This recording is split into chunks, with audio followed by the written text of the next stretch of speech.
With his eyes back on the road he said, Pepper wouldn't call it stealing. We share everything. I'm sure you're right. I said and then asked, you think he'll ever forgive you? I told you he wouldn't say I stole it. Meek said again. No, I mean forgive you for not bringing him with us.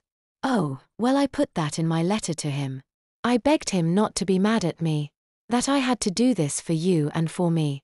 Still, he's going to be royally, I started to say. Meek interrupted me by saying, I don't want to think about that right now. Neither one of us had a clue how we did it, but somehow we ended up on a road that was actually on the map we had printed. We had stopped long enough for us to check the map. Hey, right here is State Route 11. If we go down here and then back up, we'll be back on track.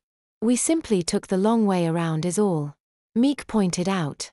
Yeah, but if we keep taking the long way, we'll never get to California on time. I said as I stuffed the map back into my shirt. Let's go. I said, and we were off again. We'd been riding something like 4 hours overall when Meek announced, we are nearly out of gas. But our first gas stop isn't anywhere near here. Yeah, well you can thank those cops for making us burn too much gas. It's been hours since we saw them. Wonder if they gave up? I asked. More likely they put out one of those Amber Alerts like they do for kidnapped kids. You really think they would do that? I gasped. Dude, your grandparents, and my parents are loaded.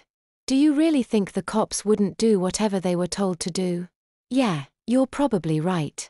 I surrendered and for the first time I started to think that we'd made a big mistake by taking this trip. I know I am right. My parents would buy the United States Army and make them search for me. Perhaps you should have mentioned that before we ended up 4 hours from home. I said mockingly.